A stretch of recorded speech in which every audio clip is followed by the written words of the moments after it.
Hi and welcome to our Hot Topics webinar on sports psychology this evening. I just want to remind you all that this session is being recorded, so we'll be able to send it out to you all after the event so you can watch it back or look at the question and answers again.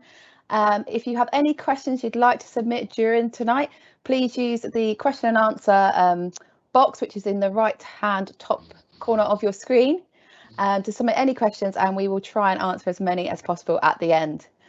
So tonight we have a brilliant guest presenter, Hugh Gilmore, who is a sports psychologist with a wealth of knowledge and experience from working at the English Institute of Sport with Paralympians and Olympians previously, and he's also set up his own consultancy, Podium Psychology. So he's going to have loads of lessons that you can implement into your own sport and take away from this evening. So without further ado, I'd like to hand you over to Hugh.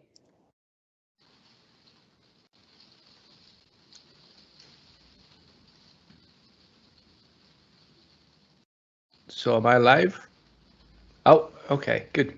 Hello, my name's Hugh. It's a bit disconcerting because I can't see you all, but I'll assume you're out there.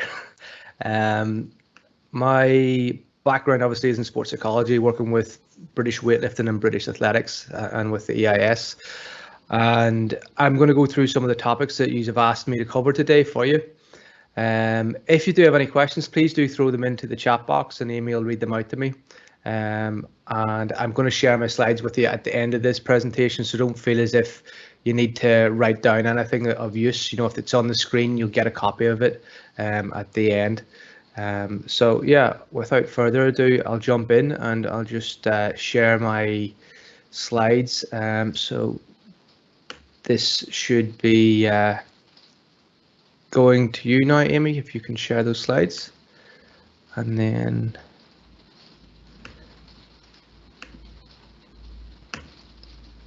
are they up? Okay, so this was what you wanted to get out of it. Preparation for competition, managing pre-competition nerves and stress, visualization, race plans or competition plans, how to deal with setbacks, and team dynamics. I'm going to run through all of these topics and kind of hit the top points on each topic. I am aware I do have a bit of a funny accent, so if you can't understand me, please do ask for clarification in the text box and Amy will let me know if you need me to repeat something. So let's begin. A good way to think about psychology is it helps us look at things in a different way. And like this woman staring at this picture, it's the same picture in each frame, but you can look at it in different ways and you get a different feeling from how you look at it. And psychology is kind of like that as well. It gives us tools and tips to look at things in a way that's maybe more beneficial for us right now, that's more beneficial to help us perform. And I'm going to try and do that. This next slide is, you know, there's 3 F words in there and you can use those or other words if you find them useful. But what you'll find is that you're always going to be stressed out by 3 things. And in psychology, Albert Ellis coined the idea that there are 3 things that stress us out. It's either flip me, I'm annoyed at myself, or flip you, I'm annoyed at other people, or flip it, I'm annoyed at my life and my life circumstances. And whenever we get annoyed at ourselves, we often find that what we're doing is we're getting annoyed at what we've done in the past, and that can't be changed. So therefore it becomes pointless to actually get annoyed at something because it can't be changed. It's in the past or it's in the future and we can't control the future. So generally when you find yourself saying flip me, that's kind of what you could be doing. So when you hear yourself saying flip me, it's a good trigger to think, where am I being stressed or what about I being stressed by? Whenever you find yourself saying flip you or them and you're annoyed at other people or what's going on in a scenario in a competition, again, that's you becoming stressed, a good sign that you're becoming stressed at other people. And again, you can't control other people. People aren't slaves, you can't control them. So again, it becomes illogical to actually get stressed out at other people when you can't control them. And then flip it is whenever we say, I'm fed up with this, fed up with my life or my circumstances or my preparation for my competition or my access to whatever resources to prepare. And again, quite often when you catch yourself saying flip it, we're actually thinking about things that, again, are outside of our control. So these three stressors are yourself, other people, and your life circumstances. And to become a better athlete and become more adaptable and flexible, what we always try and do is we try and get people to accept the situation as it is. So I'll move on to some ideas about how we actually do this. And there's quick and easy reframes which are useful in the competition environment.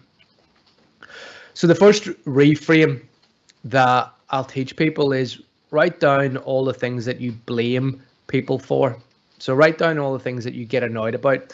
So when I do this with athletes, they'll say things like the coach turns up late, the judges made a bad call on my last lift, the physio isn't listening to me.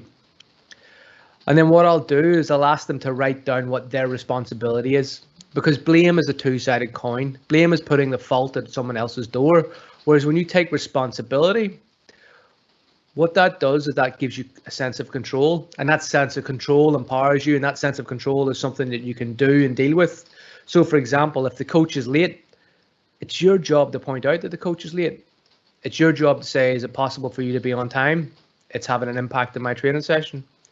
If the physio doesn't understand you, it's up to you to explain yourself better or express that you don't feel that you've been understood by the physio.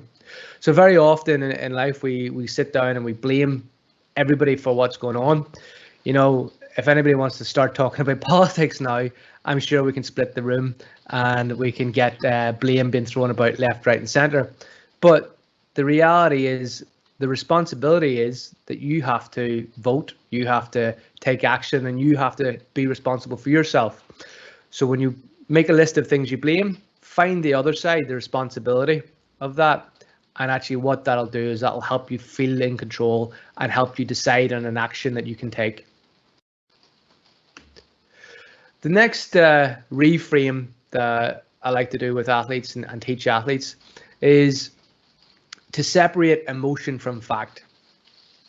Very often we get situations where, you know, the nutritionist didn't help me out, they didn't give me enough information, they didn't take into account that I am in a wheelchair and I'm going to be moving less and therefore I need less calories.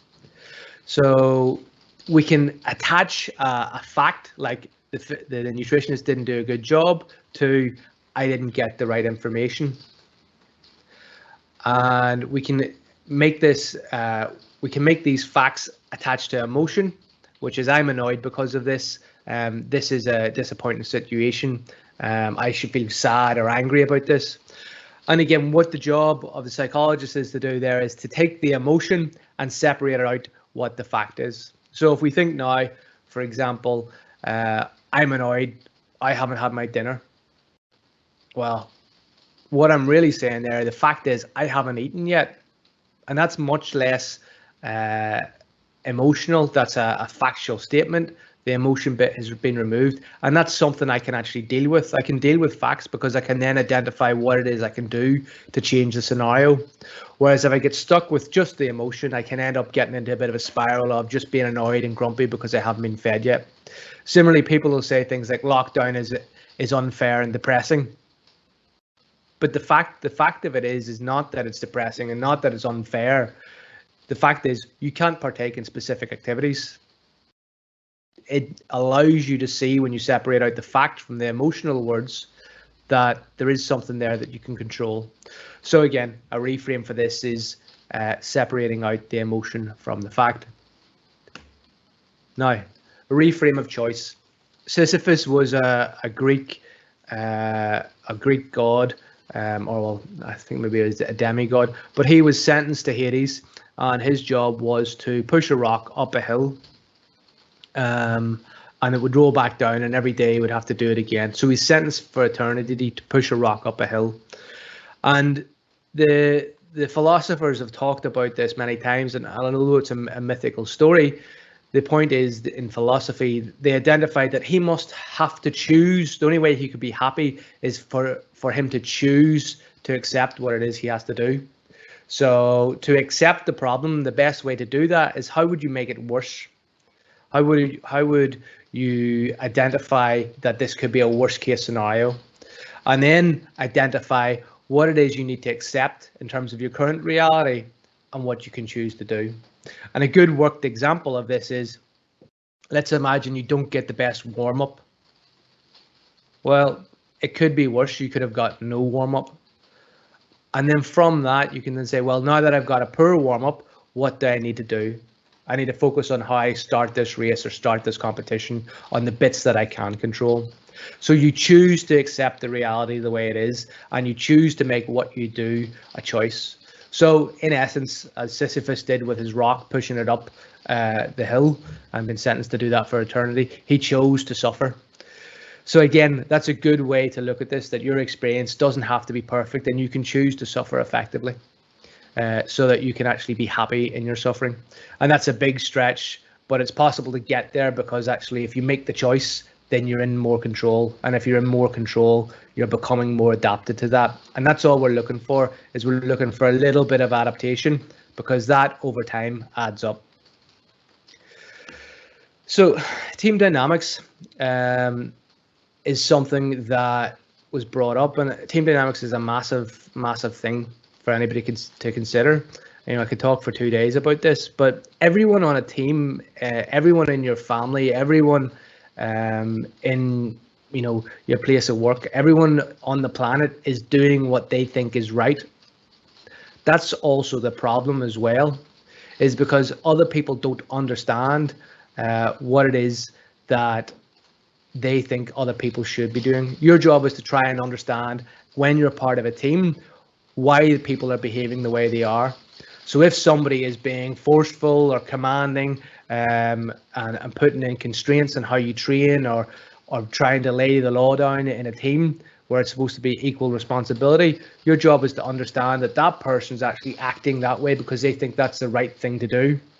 And then when you can understand that, then you can have a better conversation with them and learn how to disagree well. So I'm going to ask Amy. Amy, you can hear me all right? Yeah, can hear you. So Amy, I'd like you to criticize me in as harsh a way as you possibly can. Oh, no pressure. Hugh, this presentation is awful. I'm not learning anything. I feel like you didn't prepare and it was a waste of my time. Okay, so you criticized my work and you didn't criticize me, and that's fair enough. I thought you could have been a bit harsher, but I'll not ask you to go again. So if you want to give me a harsh opinion like that, a good way to think of it is that that's a bit spiky. I'm not going to take that criticism well, but in a team, I really want people to take criticism well, which means I have to give it well. And the way to do that is to ask permission first of all. So Amy, can you repeat that? But first of all, ask me, can I share an opinion with you before you do that? Yep. Can I share an opinion with you, Hugh, please? Yeah, go ahead. I feel like I haven't learned much today from your presentation, and it was a bit of a waste of my time. Okay, yep, fair enough, that's fine. Now, if you just drop it there, that's still a bit harsh. So, for example, if I was to say, look, Amy, I think you've got bad breath. Oh, sorry, this is one of the things that people find very difficult to say to other people, and there's research on this within like nurses, where they can't speak about other people's personal hygiene to their face because it's embarrassing and there's shame involved.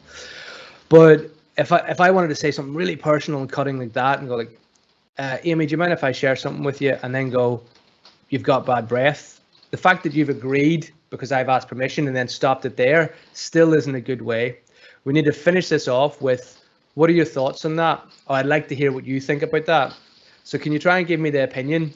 This time I want you to start with ask permission, give the opinion, and then ask me what my thoughts are on that. Okay. Hugh, can I speak to you about something, please? Yeah. I feel like I haven't really learned much tonight and it was a bit of a waste of my time, but I'd like to know what you think about that and what your thoughts are. Okay, well, thanks for sharing that opinion, and hopefully it'll end up well and you will learn something. So what I've done there is, thank you very much, Jamie, round of applause. So what I've done there is I've taught Amy to ask for permission first before she gives an opinion that's challenging, and then ask for thoughts on the opinion. It's different from just coming up and going, here, look, your presentation is rubbish, your breath stinks, you're late to work, and I don't want you around the office. You bring in a bad vibe around here. If I just put that as a fact, that's a very attacking thing. It's very spiky. But if I ask permission and they say yes, then they're bought into what it is that you offer as an opinion. And then at the end, if I put on, what are your thoughts of that? I'm not concerned. It shows I'm not concerned about getting my opinion out there. It shows I'm concerned about actually them receiving the opinion and understanding what do they think about that opinion. So it allows the conversation to smoothly, as smooth as possible, move along so that you can have a productive conversation to get to somewhere we have changed. So if you want to work effectively in a team, you need to speak up, but you also need to speak up in such a way that you're heard and the conversations stay happening. And I think the biggest sign of a poor functioning team is when conversations shut down, when people don't talk. So you should always be able to talk about something, and you should always be able to voice a challenging opinion, but learn how to challenge well. And this is a great technique. And a way of thinking about this is, if I've got a spiky opinion like a cactus, I have to put a cactus in a pot, and pot stands for permission, opinions, thoughts. And that way I can hand you this spiky opinion in the pot. Okay, a nice little simple way of remembering that. So preparing for competition. Whenever you're trying to obviously reach peak performance, one of the things that we always look to do is make the competition demands and pressures the same. And that's often quite difficult depending on what you've got available to do that. So within powerlifting that I work with, we'll sit down and we'll have days where we live stream out the training, because that gives the effect that people are being watched in training. Therefore, they put more effort in. They are under more they're under more pressure. We also will change up the schedules and equipment and environments so that people will have disruption to their training, or they'll have disruption to the environment, or they'll not be able to lift in their favorite bar or whatever it is. And we create imperfection in the training environment so that tests them and tests their ability to cope with those demands and pressures, because in competition it doesn't always go to plan. And then lastly, we've got in unforeseen setbacks and changes. What are the things that they can't prepare for? What are the things that can go wrong? And again, within we look at athletics. We've had scenarios where in athletics, people have got flat tires before their races, or they've got difficult, or they've got to assemble chairs and stuff, and they hadn't had enough notice before the call room. So we need to actually put in some things that are completely outside of the person's control to see how they cope with that, and we need to do that in the training environment so they adapt. The other thing that we'll do as well within powerlifting is we'll add in judges, so that the people can have their performances judged in the competition environment by people who are standing in as judges. And again, this ups the level of pressure, but this also can be in sports where you don't have the same level of judgment, because in powerlifting you're judged on how level you keep the bar and the smoothness of the press, whereas obviously in sprinting it's who gets across fast. But you could add in judgment in a sprints event, for example, by placing a judgment call on the start. How good was your start out of 10? I'm using that judgment to again add pressure. The idea of doing things like this is not to fully recreate competition, because that's impossible, but it's to make it as close to possible and also create the feeling as close to possible. So it's about creating the feeling of pressure, not the exact same method of pressure. So that's how you should think about this.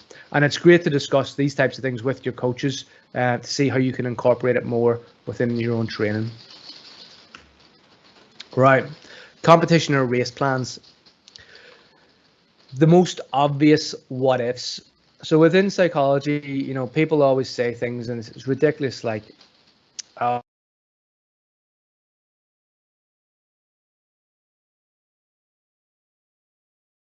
In fact, thinking positive will make you underperform because you will not be prepared for what will go wrong. And one of the things that we always do before any competition is we get the athletes to think up of at least three what ifs. So what if X, then I will.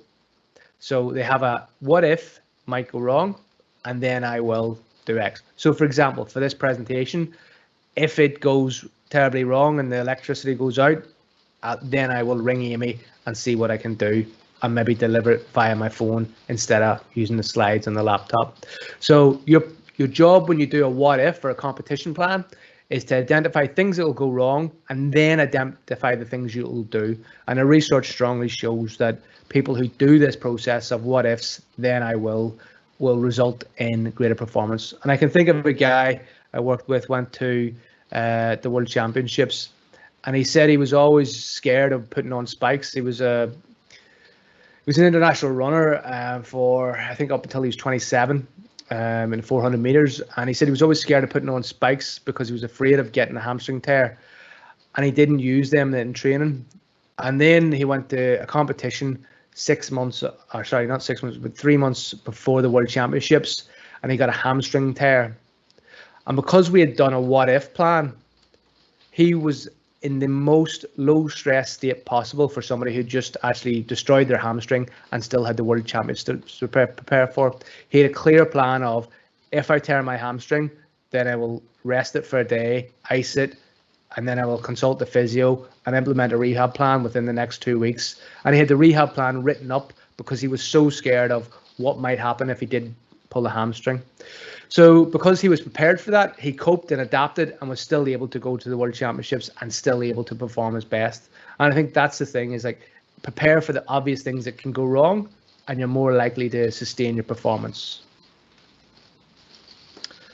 Pre-performance routines. You'll notice this, I'm sure somebody's watched darts or watched snooker.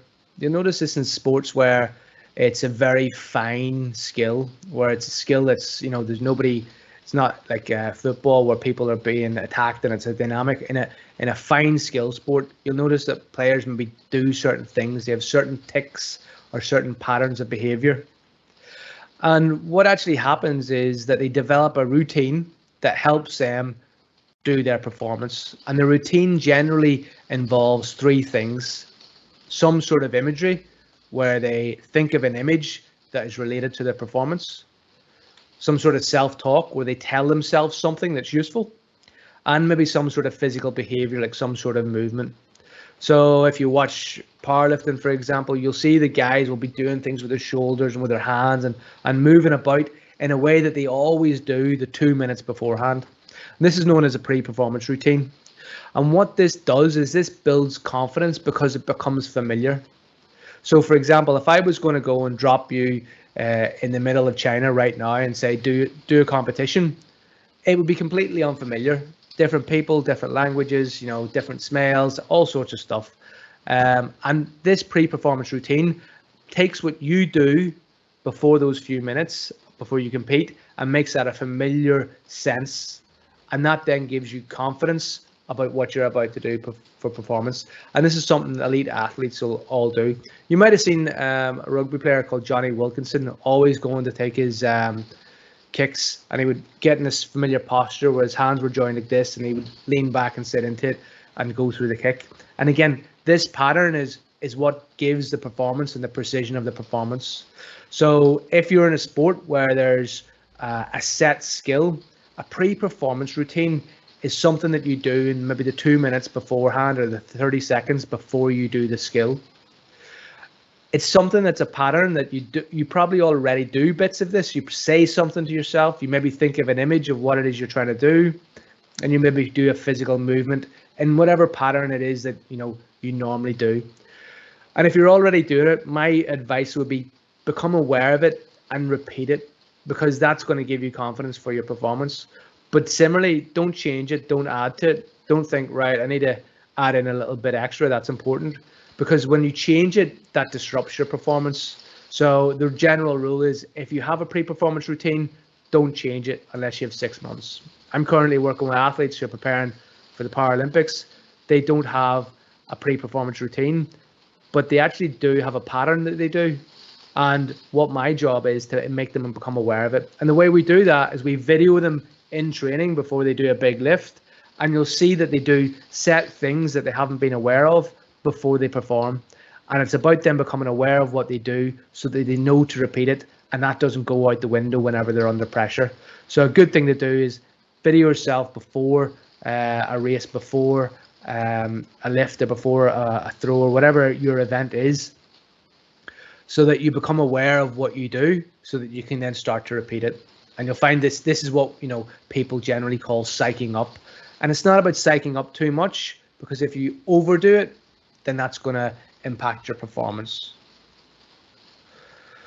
Right. This is not my dog. Just so you know. Pre-competition nerves and stress. If you're doing a pre-performance routine, that's perfect for that. That'll help with that. But maybe you're also in a sport where actually it's not about set skills. It's not. It's more dynamic, and you might be a bit nervous. And a good way again to deal with that is these 3 techniques. One of them is doing a half smile, and you can do these techniques in combination if you want, and you can try it now as well. So one of them is do a half smile, kind of like this dog, not a big like cheesy grin like this, but just let yourself do a little smile. And then willing hands. This sounds a bit cheesy, but trust me, it works. You turn your hands up like this, so you turn your hands face up, or set them in your lap and turn them face up, or if you're standing, you put them face out down by your side. So this allows you then to not become stressed and angry. So if you think about getting stressed or anxious or angry, we generally close our hands up and we get all closed up like this here. And when we physically adopt the position of turning our hands up like this, it's very difficult to get angry. So if you just try this now and turn your hands face up on your lap and think of something that makes you angry, do a half smile, and then just start breathing in through your nose. Just try it now. Breathe in through your nose, nice and deep and slow. Hands up and a half smile. You'll find it's very difficult to get angry. It's very difficult to get anxious, and it's a really powerful tool for controlling your emotion and managing your nerves. So that's a great way to bring yourself down if you find you're a bit anxious or a bit overly aggressive before you go in to compete. And breathing through the nose. If you think about this is going to sound a bit weird, but like if I jump out of your wardrobe in the middle of the night, right? The first thing you're going to do is you're going to go like this. It's a big, sharp, deep breath in through your mouth and into your lungs like that. That's the opposite of what this breathing through the nose is. When you breathe through your nose, it's nice and slow, it's calm, and it's like you're sleeping. And I could go into the research behind this, but essentially the breathing through the nose down regulates your hypothalamus within your brain and causes you to become less anxious and become less agitated. So when you combine all of these together, you get quite a nice effect of reducing your competition nerves and stress and dealing with that. But I think the other thing that should be said is, like, if you've done your what if plans, if you've got some facts there about what you're trying to do, then you're already going to be in a good state because you've got a plan for what's coming ahead of you, and there shouldn't be anything that is going to be unknown. So this was the topics that you wanted me to cover: preparing for competition, managing competition nerves and stress, visualization, race plans, competition plans, how to deal with setbacks and things not going to plan, and team dynamics. So just on how to deal with setbacks, that was at the start, and I wanted to come back to that and basically say that your setbacks are going to be worse if you don't expect them. You need to expect the setbacks, and if you expect them, then you can choose how you deal with them. And if you don't expect them, then they're going to hit you like a ton of bricks, and you're going to be in a lot less able capacity to cope and a lot less able to capacity to go out and execute the performance that you want from that. So there's 3 questions in the bottom right of the screen that I always like to ask people whenever they're in thinking about things that they're finding difficult. Is what they're doing helpful? Is there any evidence that what they're doing improves performance? And is it logical that what they're doing, that this works? So if you think of how you might react to a setback, how do you react in such a way that's helpful? Is there any evidence in the way that you're currently reacting or is going to improve your performance? And is it logical to react currently? And while it can be quite difficult to get to those like factual questions where you drill down to what you're doing, that's where you need to get to. So once you've done the emotional kind of like, oh, this is terrible, oh my goodness, and everything else, if you've still got another competition to go to, you need to get to these questions. You need to get to the point where you can say, right, I need to get my head on and focus on what's next to do. Because there's no point being stuck in the past and stressed out about the past. If it's gone, it's gone.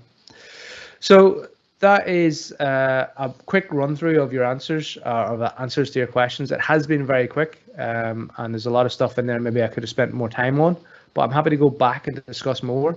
And if you have any questions, I'll happily take them now. But before I do, I'm just going to point out that I do run a podcast with another guy, and we have on here an entire season dedicated to answering basically all of your questions, whether it be about confidence or winning mindset, anxiety, things like that, mindfulness, burnout.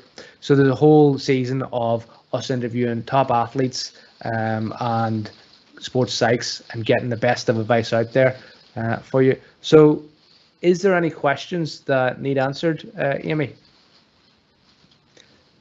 Hi, thanks so much for that, Hugh.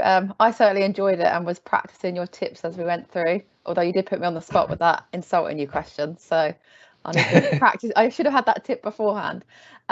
We've had some questions submitted previously, but if you do have any while we're going through the questions, please pop them in the Q&A box.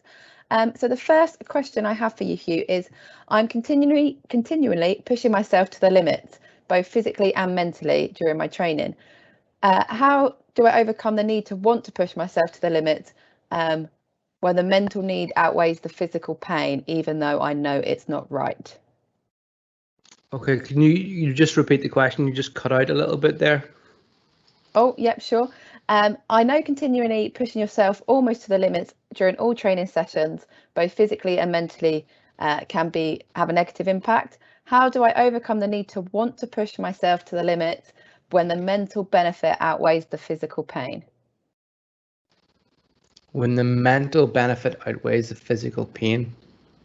So by what I understand from that question is that the person is getting a lot out of pushing themselves hard physically. However, it's causing them physical pain. So they're actually suffering as a result of the physical pain.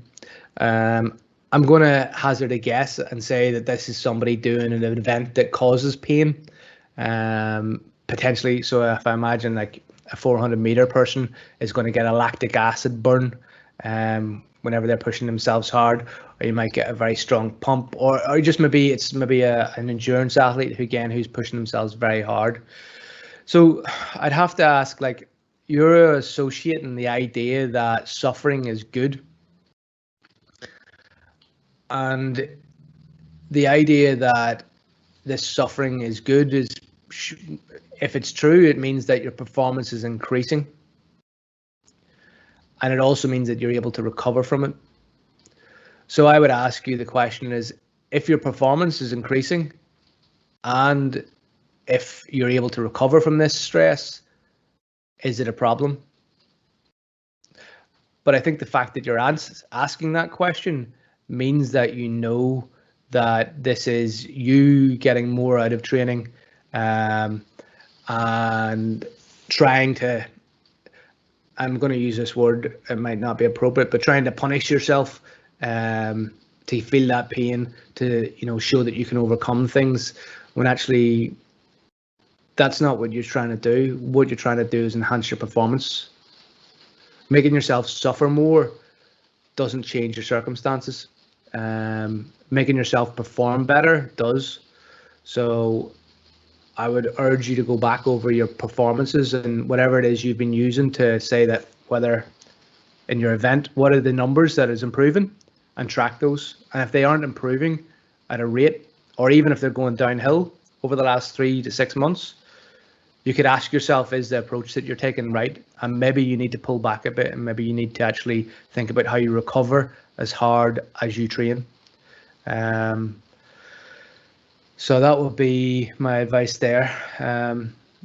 Feel free to drop in another question if that doesn't answer the question. Hopefully that's close enough to the answer.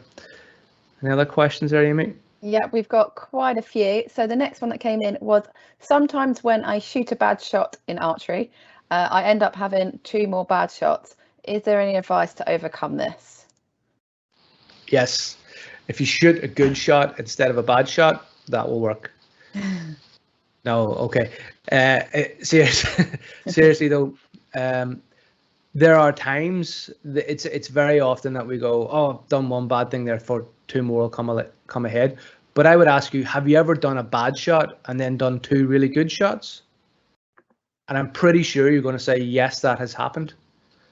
So you need to draw your attention to the fact that it is, first of all, possible for you to do 2 really good shots after a bad shot. Because right now there's a problem that you think that's going to happen, therefore that helps it happen. So firstly, has that happened where you've done 2 shots after a bad shot that were good? And then what I would say to you is, if I'm going to give you £4 million, right? And I'm saying 4 million because like all the archers are rich because they've got nice big bows and stuff. So like it's going to take more than just $1 million. But if I'm going to give you £4 million for you to have the best chance that you would get 2 good shots after a bad shot, what would you do? There's £4 million riding on this. This has just become really important. What are the things that you would do to guarantee that? And if you answer that question, that's going to help you understand what your process is for producing a good performance. And I'm pretty sure that you're now thinking, well, what is it I do? If £4 million was on it, what would I definitely do? Well, you probably focus on some of your basics. And I'm sure there's probably some degree of breathing in there, some degree of taking your time, some degree of saying to hell with this, like this shot is important and to hell with everything in the past. But I think the other thing is that in that sort of a situation, you're putting more pressure on yourself. You're thinking that, oh no, I'm going to do badly, but we're putting pressure on yourself to perform well. And I said this to somebody last week, and I'm surprised at how well it went down. I said, would going to the cinema make a person a better person? And they said no. And then I followed up with, well, why would going to the Olympics make somebody a better person? Well, it doesn't. So your sport, if you do well, doesn't make you a better person. How you behave, how you conduct yourself under pressure does. So what you choose to do, what you choose to think is important, not your performance. Where that arrow goes is never going to define you as a human. But how you choose to be in that moment is what you do as a human. And if you make a mistake, that's only one element of it. There are many more arrows. And in the end of the day, no one's going to look back and go, oh, sure, all they did was, miss every shot after doing a bad shot. Like, people don't care that much. So therefore, maybe you not caring that much would be a good way for you to lose the stress, So think about it in those terms, like how much does this really matter out of everything? Not that much. And that'll help you come back from the edge a bit because you put so much pressure on yourself. Hopefully that comes across well, because normally when I do that exchange, it's a back and forth question and answer, and we get to that point as opposed to me telling you, I just don't care, But if you ask those questions that I've just given you to yourself, you'll find that you can get there. Hopefully that's of use. Thanks for that. That's a great answer. We've got quite a few questions, so if you don't mind, I'll just keep going until keep going. Time out. So I have one from someone who is due to run the London and Berlin marathons this year, and they've heard of the tough part of the race, which they're referring to as the wall, and they want to know how should they prepare for that in order to complete each race successfully. Okay.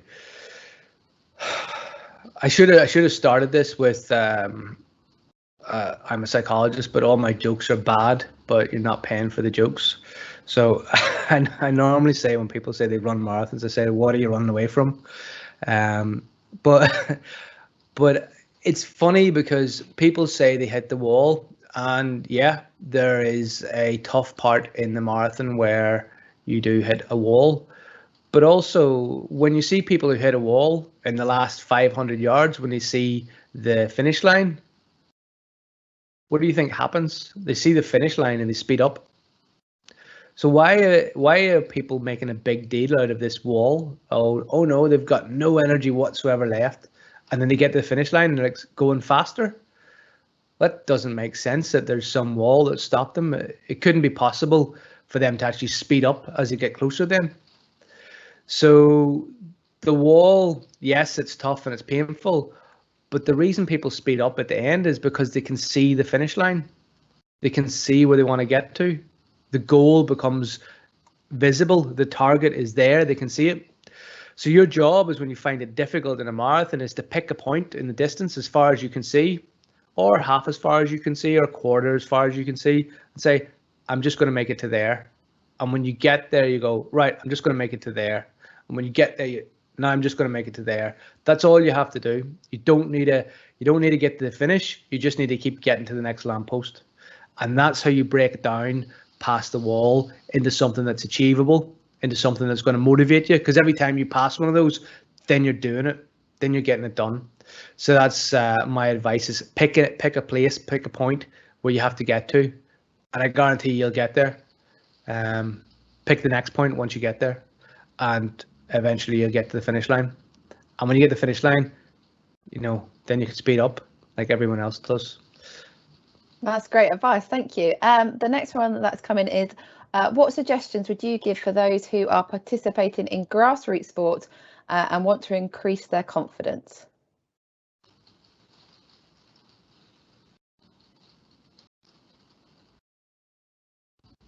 You can't be confident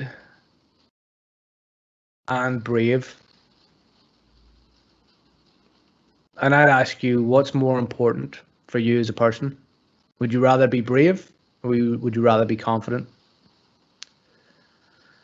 People are only confident when they've done things, or when they tell themselves they're good, or when others tell them they're good. So if you achieve something, then you'll be confident. But if you're trying something new, it's not about being confident, it's about being brave. And being brave means, oh, this is a bit scary, this could go wrong, I don't know what I'm doing, but I'm doing my best. So I'd say to you, you don't need to be confident, but actually you can be brave instead. And that's much more valuable for society and much more valuable for you, because bravery can get you places, whereas being confident, well, you feel nice, but being brave is much better. And there's a really good episode actually where we talk about confidence in the 80% Mental podcast with Ali Jawad, who's a powerlifter, former Paralympic champion and world champion, and Sophie McKenna, who's a shot putter. And we talk about their experience of confidence, and myself and Pete in the episode break down confidence. And there's loads of tips in there about actually building confidence. And we also talk about why maybe bravery is a bit more important. So if you really want to feel good about something, identify when you've had success. So make a list of all the successes you've had and what it is you're about to do, or things that are related to that. So if you're doing participation sport, where is it you feel successful within that? And then how can you grow that? So that would be my approach to that. That's great, thank you. And I guess that applies to those that want to try a new sport as well, just having the bravery to do just that. The next question comes from a swimmer who has asked, for sports like swimming, where your body is very visible, do you have any hints or tips for those that struggle to keep focused when body concerns cloud their mind on the start line or before an event? Yeah. So there is something in psychology known as the spotlight effect. And right now, I'm wearing a jumper, and this jumper's quite nice and comfortable, but it's also a bit old, and there's actually cat hairs on it as well. Unfortunately, my partner has a cat, which I don't like. But like, I've just become conscious that there's something wrong with my jumper, and I feel, oh no, everyone must see that. I'm also conscious that I'm dyslexic and stutter and make some mistakes sometimes as well. And it can be very disconcerting because, you know, I feel as if there's a spotlight on me, but every human being feels as if there's a spotlight on them. And what actually happens is that most people who experience this self-consciousness are thinking everyone's looking at me. And the sad reality is everyone's looking at themselves going, oh no, everyone's looking at me. So when you think that people are looking at you and you're conscious of your body, you know, most of the time they're not. Now, I'm going to put a caveat in that. I work with a number of people who are veterans, and I work with a number of people who have severe disabilities, and well, people do look at them. People do stare, and as one of the guys told me, he says, like, you know, you can look once, that's fine, and you can look again, but don't look a third time. And I think when your experience, if you do have some sort of difference that causes people to look, it can become quite difficult to cope with. And even if it's not a case that you have a disability that somebody's looking at, you can end up just feeling as if people are always looking at you because maybe you're slightly different. And I think the best way to look at that is, if we go back to what I said at the start, was flip you, you know, F others. You can't control other people. You can't control what they think. And then we have to ask ourselves from a philosophical point of view, do you want to live where you try and worry about what thousands of other people think? Does that sound sensible or useful or helpful? And also, like, you don't have to conform to how other people think. You don't have to fit in. And I think this is a big thing, is that if you start to worry about other people's views and opinions, then you actually make yourself a slave. And I can't think of anything worse than becoming a slave to other people's opinions. So I'd say to you, stand out. If you stand out, then stand out a bit more. Don't let other people's opinions, other people looking at you, worry you. Because if you do, you become a slave to their opinion. And again, that's quite a philosophical answer to that question. But when you care about other people's opinions, you become their slave. And that's not a position that anybody should be in. Thanks for that. The next question is, do you have any easy hints or tips for those who are supporting a friend or a family member who struggle to perform in their sport during competition? Is there anything they could do to practice together beforehand or do on the day of competition?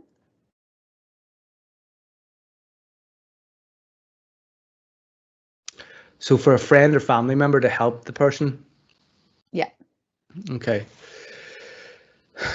This is an interesting question, because your intent is to help and it shows that you care. And one of the biggest issues is people caring too much. And yes, your friend or family member is going out there to do their best, and they might go out there and do absolutely horrible. And it might be a difficult experience for them. But that experience is important, and you shouldn't take that away from them.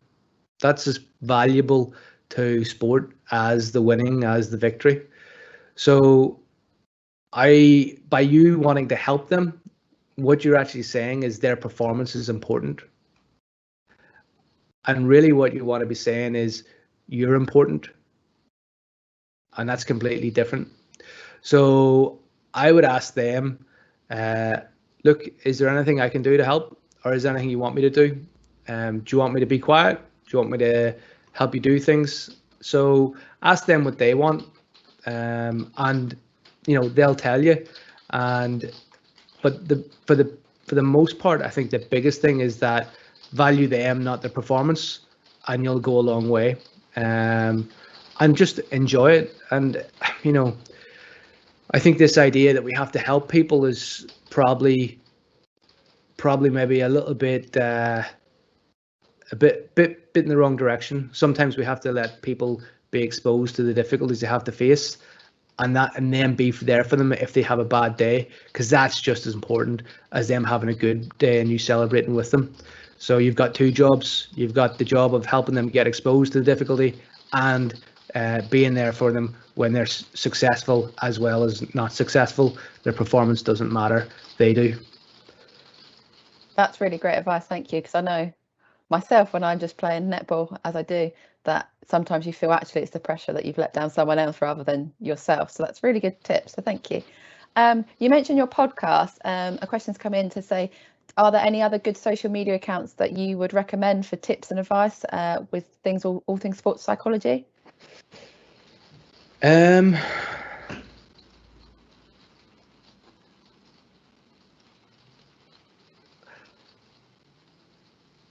Okay, there is. It's not a sports psychology account. It's actually a clinical psychology account on Instagram called Dr. Julie Smith, and she does little short videos about various things.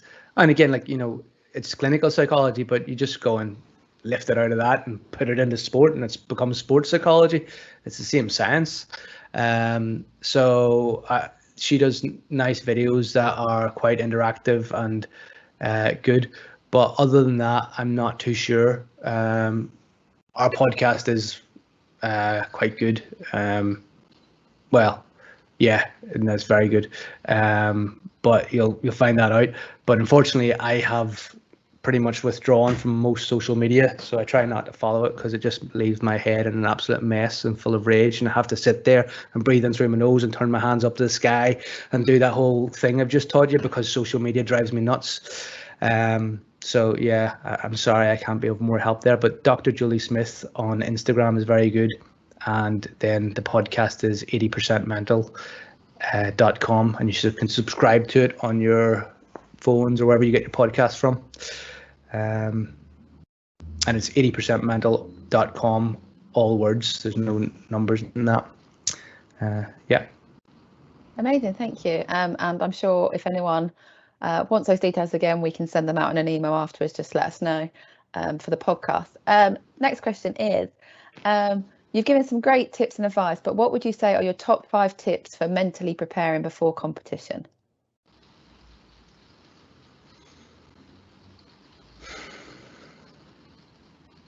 To put you on the spot.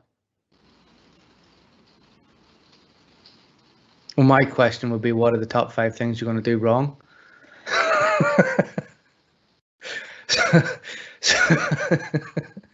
I absolutely hate this, because normally in a room I'll ask you the questions and then you'll give me the answers that I need, you know, and I'll not have to do this talking business. But yeah, what are the top 5 things you're going to do wrong? What are your top 5 mistakes you're going to make? What are you most likely going to be exposed to? Pretty much, you're going to need a plan. You need to know what you're going to do. If you're in a team, your team needs a plan too. You need to be on the same page, and you need to know how you're going to be successful in whatever it is you do. I think the other thing is that people put so much emphasis on the performance and think that you peak at performance. You don't peak at performance. You do what you've got. You peak in training. The training is what builds the peak, and I think people think they rise to the level of performance, and there's not an awful lot of evidence to support that. I think what you should think about is you protect your performance in the weeks prior. You know, that's when you do stupid stuff. All right. So if you think about it, if I let me see, do I have something here? Yep. So I don't know if you can see this, but I've got this like broken elastic band. But basically, if you think about it, in training, we stretch this thing and then it becomes more stretchy and it becomes more stretchy, and as it gets bigger and more stretchy, we get more capacity to perform, and then we're in this state where we've never been this good. And then what happens is we do something stupid in the week before because we've developed this extra normal strength, this extra normal capacity. We push ourselves just a little bit more than we have, and we break. Because whenever you do all this training, you're essentially putting more force and more more load and more intensity through your body and exposing it to more risk. So you need to protect your performance in the weeks before you perform, because actually that's when you can make a silly mistake by being too eager and then end up in an injury and having to pull out. So protect your performance, have a plan, speak to your coach, ensure they have given you their advice and you know what they think their plan is. Would be the big thing. I think fundamentally you need to realize, and I think it's the number one tip for anything in life, is that like nothing that happens in performance or in your life says anything about you. How you deal with it does. And if you plan out how you want to deal with setbacks, then you're going to be all right. So that would be how I would think about it. So I think those are my top tips. Yeah, so. That's great, thanks. We've got 3 more that are questions. Go ahead. Just as an observation, I really like the pre-competition routine. Is there any post-competition routines that might help if things didn't go as well as you'd hoped? Oh yeah, definitely. So it depends. What do you mean by that, and what do you want out of it? After every competition, we always do a competition debrief. We need to know what went well for you. We need to know what you would change. We need to know if you change it, what would be the good effects that change would bring. We need to also know what would be the bad effects that change would bring.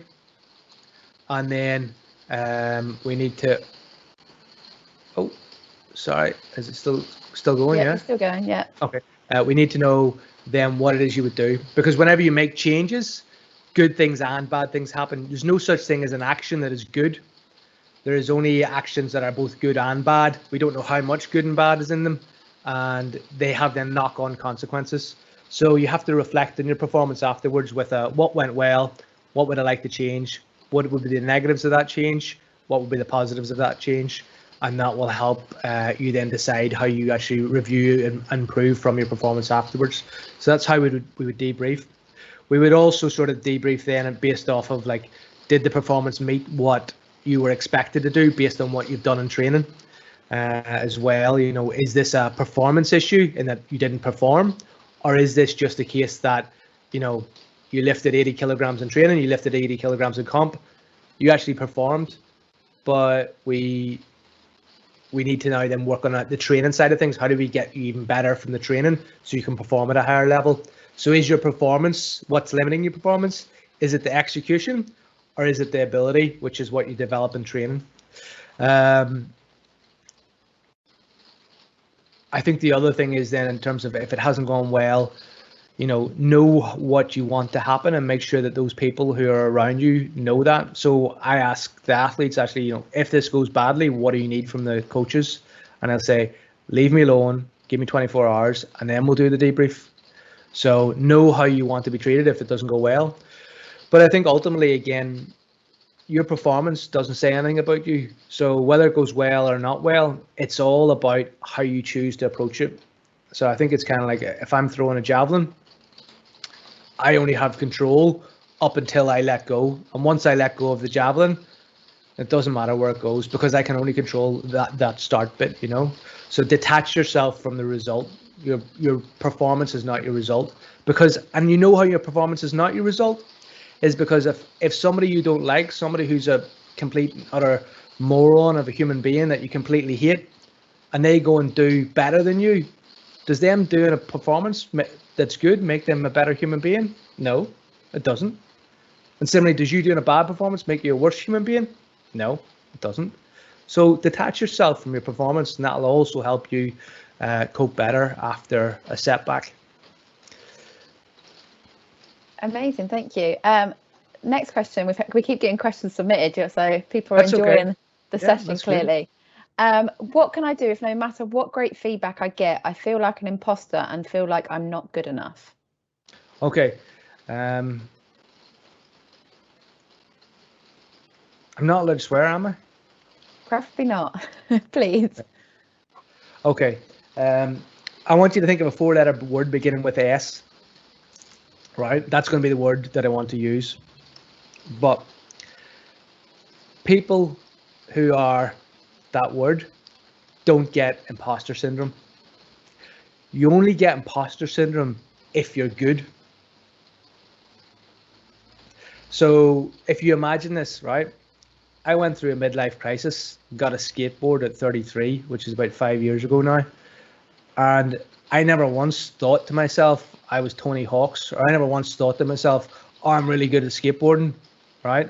I knew I was that four-letter word beginning with S because I was, and my ankles were absolutely in bits because I sprained my ankles loads of times doing it, and I ended up, wising up and realizing I shouldn't have bought a skateboard at 33.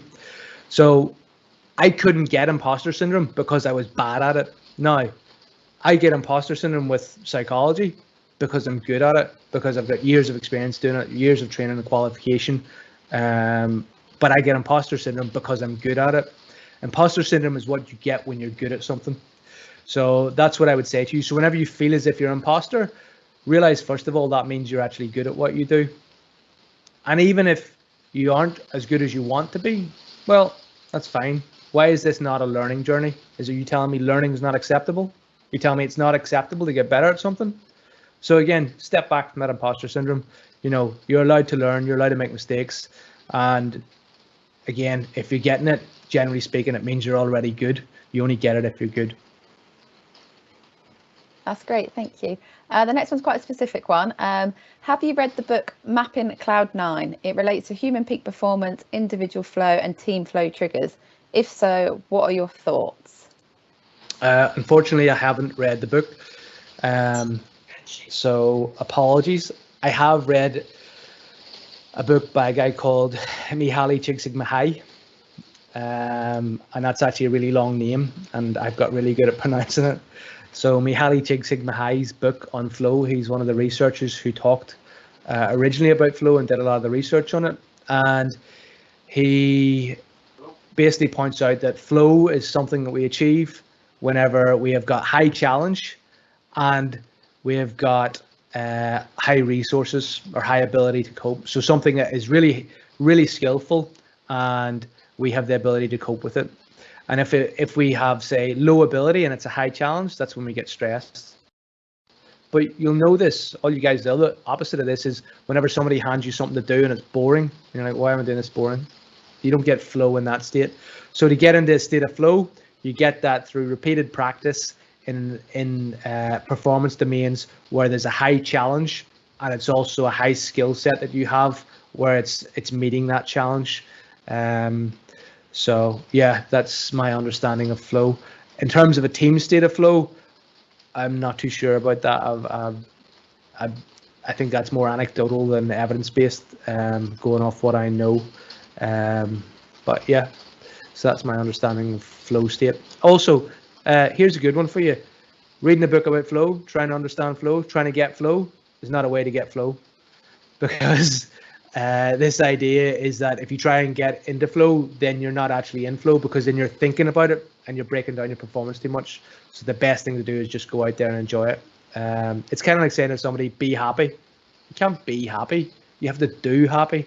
You do a thing and then you become happy. You can't just automatically go, oh, let's have some happy, So hopefully that helps and is worth an answer. Maybe I should just said I didn't read the book and moved on to the next question. Sorry. No, you've given some good insight of what you do think about those terms. The last question that we have tonight is, as a captain of my team, what top tips can you give me to enable my team to work to their potential in the way we come together as opposed to performance? Okay, so what you're going to do is you're going to get two big sticks and you're going to get a bit of tape, and then on one of the sticks you're going to wrap red tape around it, and the other stick you wrap some green tape around the stick. If they do something good, you hit them with the green stick. If they do something bad, you hit them with the red stick. And then they learn when they're doing good, when they're doing bad. That's my best advice. No, I'm only joking. Don't do that. Please don't. Oh, if you do it, don't blame me. But no, that's not a good thing to do. So how do you get the best out of your team and how they come together? Well, this whole night I've emphasized the point that your performance is not more important than you. And I think that's a good position to start from, in that you have to respect them as individuals and be curious about why they're there and what they want out of it. You know, if I put 100 people in a room, no one wants the same thing. If I put 100 Manchester United supporters in the room, right, then you'll find they might all think they want the same thing, but they don't, because they all want different people on the team. They all want different managers. They all want slightly different way of playing. You know, they all have different opinions. So you need to understand what it is a person wants whenever they're in the room with you, and what it is their sport brings to them. And you can think of this along the lines of their motivation for being there will come from experience and competence, which means success, experiencing relatedness, which means they relate to either the sport or the people in the room or the tradition or the area or whatever it is the sport is about. And the other thing is autonomy, which is choice. So the three things that make up a person's motivation to be in a room, in a sport, as a part of a team, are autonomy, competency, and relatedness. And autonomy is how much choice they have, and not just like, do you want to do this? Do you want to do that? What do you want, and how should we do this? And ask people those questions. So I think an interesting thing about Japanese culture is because it's very authoritative, and they have, like, you know, we're preparing to go over to Japan with guys, and it's like you don't mess with authority over there, because they'll chop your head off, or you know, they'll do something, they'll throw you in a cell. Basically, the rules are the rules and you stick to them. And even if there's a crisis, the rules are the rules and you stick to them. They're that well planned. But the point being that the thing is that in Japanese culture, they found out that they don't let the chief or the boss of the company or of the organization speak first. They let the people who are lowest down with the lowest level of status speak first, because if they speak after the boss, they won't criticize them and they won't have a different opinion. So if you look at your team, and even in business, let alone sport, look at your team and go, right, who's here the least longest? Who's the least experienced? Who's the least likely to speak up? They speak first, because they won't express an opinion unless that's different from somebody who's maybe a bit more experienced and they're a bit longer. So that is something that I've learned from Japanese culture, from preparing people for Tokyo. So I think that's a really good bit of advice when you're thinking about team dynamics and bringing people together. And I think ultimately you have to look at it as you're there to serve, you're not there to lead. You don't want followers, you're there to serve them. And when you think of it that way, and you think of like business hierarchies, where you've got like the person at the top and the triangle and all that business, you turn it upside down. You support the people who are below you, and that changes the dynamic of how that team is going to perform, and that's going to get the best out of them. So that would be my advice. Amazing. Thank you so much for all of your advice and tips and hints, and the theory you've shared tonight. I've learnt loads myself, so I'm sure everyone watching has as well, and has enjoyed it as much as I have. So on behalf of everyone watching, I'd like to say a massive thank you to you, Hugh, for tonight's session, and thank you to everyone who has joined us this evening and submitted questions throughout the week and tonight. They've been great. Just as a reminder, this session's been recorded, so I'll send it out so you can watch it back to listen to Hugh's advice and tips again, along with a copy of all of the questions and answers from tonight's session. If you have any further questions for either myself or Hugh, please do drop us a message to the Sports Recovery inbox and we will try and get back to you. But that leaves me with just to wish you a lovely evening, rest of your evening, and thanks again for joining. Take care.